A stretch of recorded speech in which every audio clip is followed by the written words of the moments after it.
Hi friends, అందరికీ చూడండి friends, రాగులు జొన్నలు ఈరోజు రాగులు జొన్నలతో జావ చేస్తున్నాను ఫ్రెండ్స్. చూడండి, చాలా బాగుంటుంది ఫ్రెండ్స్. చూడండి, జొన్నలు మిక్సీలో వేసుకున్నాను ఫ్రెండ్స్. ఒక కప్పు జొన్నలు ఫ్రెండ్స్, జొన్నలు పట్టింది.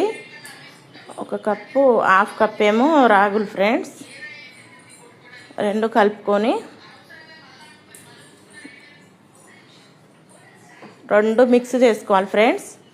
చేసుకొని సాల్ట్ వేసుకోవాలి ఫ్రెండ్స్. దీంట్లోనే సాల్ట్ వేసుకొని మంచిగా కలుపుకోవాలి ఫ్రెండ్స్. కలుపుకొని ఒక 2 లోటాలు వాటర్, ఒక బాటిల్ వాటర్ ఫ్రెండ్స్, బాగా మసలు పెట్టుకోవాలి ఫ్రెండ్స్. మసిలిన తర్వాత, బాగా వేడైన తర్వాత దీంట్లో ఇప్పుడు మనం ఈ పిండిలో వాటర్ పోసుకొని బాగా ఒక 10 నిమిషాలు నానబెట్టుకోవాలి ఫ్రెండ్స్. నానబెట్టుకొని దీంట్లో పోసుకొని మంచిగా చూడండి ఎంత చక్కగా ఉడికిందో.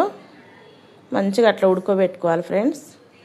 చాలా ఆరోగ్యకరమైనది ఫ్రెండ్స్ ఇది. ఈ జావా షుగర్కి, బీపీకి, ఆరోగ్యానికి చాలా మంచిది ఫ్రెండ్స్. మీరు కూడా చేసుకొని తాగండి. పిల్లలకు కూడా పోయండి ఫ్రెండ్స్. పిల్లలకు కూడా చాలా మంచిది, అలవాటు చేయండి. పాతకాలపు వంట ఇలాంటివి మేము తాగమంటారు, కానీ చాలా ఆరోగ్యకరమైంది ఫ్రెండ్స్. పిల్లలకు అలవాటు చేయండి. పెద్దోళ్ళు పిల్లలు కలిసి తాగండి ఫ్రెండ్స్. డైలీ రోజు ఉదయం తాగండి, సాయంత్రం పూట కూడా తాగొచ్చు ఫ్రెండ్స్. చూడండి ఎంత కమ్మగా ఉందో ఫ్రెండ్స్. కమ్మగా మంచిగా. ఇదిగోండి పెరుగు, మజ్జిగ. ఇది కూడా పుల్లగా ఉండొద్దు, కమ్మటి మజ్జిగ ఉండాలి.